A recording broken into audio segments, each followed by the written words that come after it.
Hey there. So a few days ago, I did a video on returnability and talked about what is a very complex topic. And there's a lot of kind of nuances and ins and outs. And if you live through the business for 30 years, this is ultimately how comics are, well, not returnability, it's just one factor, but how the business of how comics are produced and sold is complex. And there's been a lot of different attempts and a lot of different distributors, a lot of bitter kind of hurt feelings along the way. One of the things that is very true is that if you're anybody who's been in the industry for any length of time, you had some companies that you loved and you had some companies that you hated. There are people who swear by capital city to this day, and a lot of them have been ground out of this business. So it's very, very hard to not feel personal about that, to not feel some anger. And if you talk to any kind of creator, any kind of comic pro who was out and about and around in the 80s in particular, in the 90s, there's almost I find a worn kind of look to them of somebody who's been in the business, the I'm getting too old for this kind of stare. And they love many love the pastime. I mean, one thing that's very true about that era of creators is that they definitely love the medium. So they love the passion, the storytelling, and everything else. But what a lot of them don't love is the way the business has looped around and evolved over the years. And primarily because there was a lot of hopes and dreams and kind of people who learned the business the hard way through this whole process. There was a lot of money that got kind of chucked around in various places. There were buyouts and takeovers of regional distributors and others that people may have had some, definitely some friends tied up in. And I think, there's this old statement in comics that the only happy old, the only happy old comics fan is someone who's never owned a comic shop. And I hate that statement. I mean, that's kind of giving up.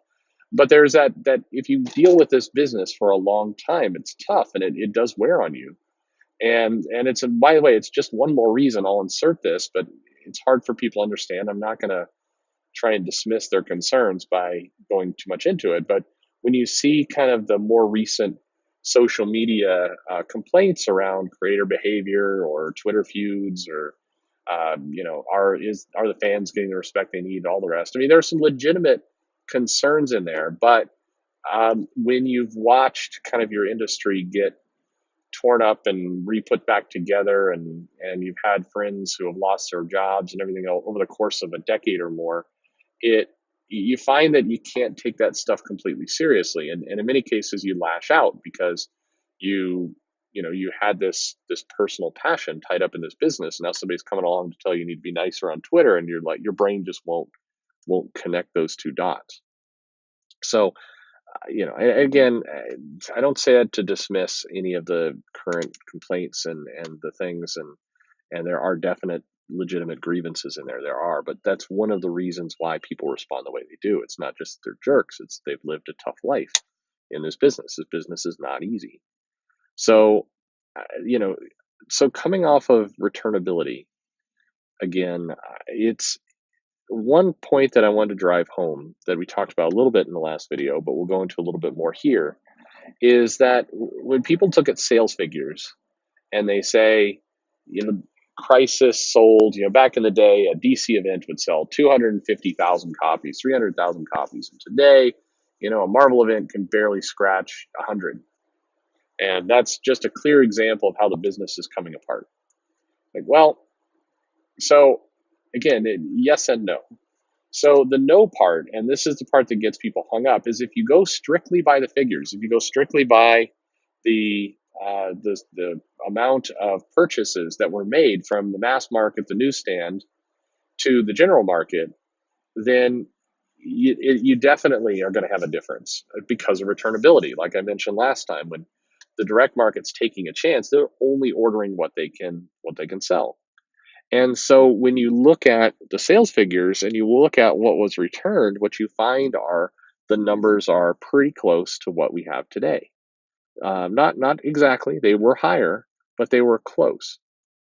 And Why, so now we have to say, okay, well, it's not that stark, the business is imploding, things are completely different mentality that you hear from time to time, but the business is worse. And we talked about this a little bit last time, but I want to go into a little bit more why things have fallen from a very kind of clinical perspective. So the first is simply that if you put more product out into the market, if you get it into more shelves, more of it is going to sell. And there were more places people could buy comics when the newsstand was up and flourishing, and people were, there was returnability, and people were buying comics that way. You see that a little bit, although they haven't published the numbers, but you can back into them with the Walmart experiment that DC has done, where a lot of copies were ordered. And of course, because there are a lot of Walmarts. And, maybe only one out of every 10 copies is being sold. It actually did pretty well. But if you think about comics being everywhere, then you're definitely going to sell fewer comics per store, per location, than a comic shop that orders what it thinks it can sell. So, hopefully that makes sense. It's just, if you just put comics everywhere, then you're reaching a lot of people who are not comic fans. So they're not going to buy the comic. And so you're just, there's a difference there. So for that, but if you get more comics places, you are going to get that 1 out of 10. You are going to get that casual shopper coming in to buy the comic, and that will help.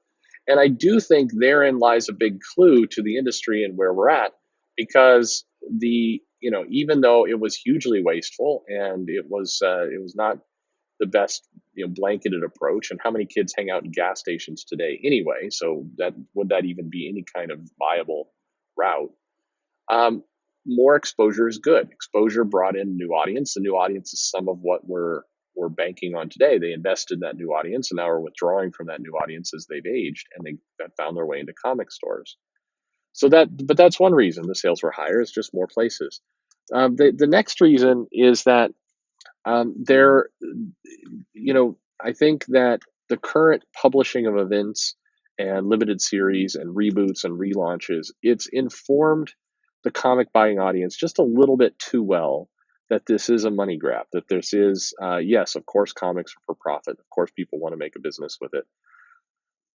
But it's done a little bit too good a job of hammering that point home. If you have an event multiple times a year, then what you start to send the message is the events can be missed. Because if you live in perpetual event, you're not going to buy all the events, and in particular with price. That's another factor coming up.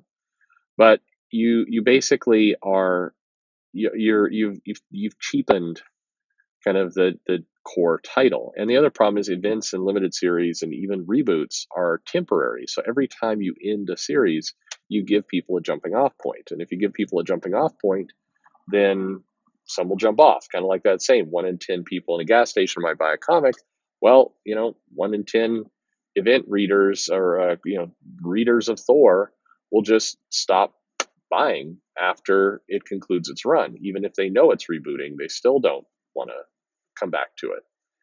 And so we've seen erosion. And so that's another reason that the business is unhealthy, is these gimmicks and these other things are not keeping up with the demand.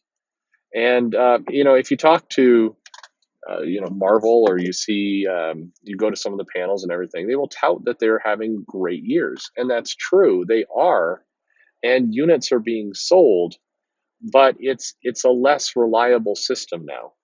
And I can say that with confidence because from the retailer perspective, it's a lot less certain to know if an event is going to catch or if the tie-ins to this event are going to go at a good rate than it is to say, here's issue 60 of Deathstroke, and it sells at this number, and issue 61 will probably sell at this number.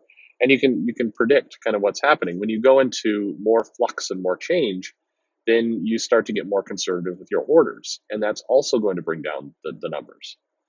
Returnability was a huge help to this seeding process.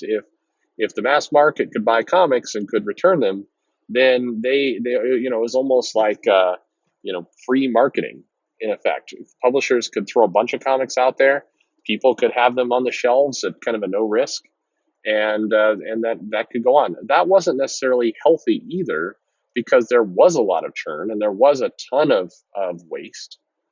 What's interesting is I would say that, again, price point aside, and price underlines a lot of this. Comics are just very expensive now, and that's going to cause people to be a little bit more cautious with how they spend their money.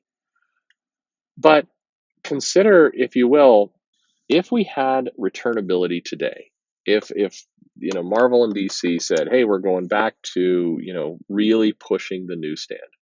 The problem is the newsstand doesn't really exist like it used to. But if they did it today, the funny thing is, I think the business would be arguably more healthy today than it was back in the 80s, the newsstand business. And I say that from the perspective of with the movies and the shows and everything else coming out, if there was a time to blanket the shelves with content to take advantage of this moment, now is that time.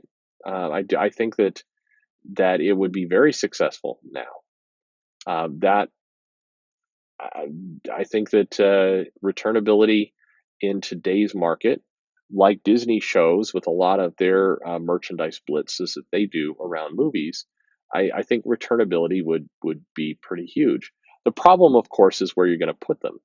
The gas station is not viable. The supermarket, you could put comics there, and probably that would be a great place. But again, people shop differently. We're teaching our people to do self checkouts and Amazon ordering and fresh and all these things. So that business is also clearly changing. Grocery stores know it.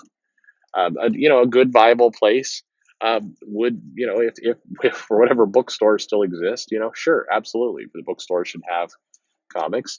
A lot of places that have magazines would make sense. Maybe the movie theater, you strike a deal with them to make the movie theater more of an entertainment hub where, in addition to going in and seeing the film, you could go in and get your Funko toys and your comics and things that relate to pop culture. That would probably be a nice tie, a good marketplace. But it's weird because returnability, arguably, if you had the locations, would do better today than it did back in the day, simply because there's so much more demand and attention for these properties. Um, yeah, it's an interesting thought. Hope so. More to come on this topic. If you liked what you heard, subscribe, tell a friend. Would love to have you. And thanks for listening.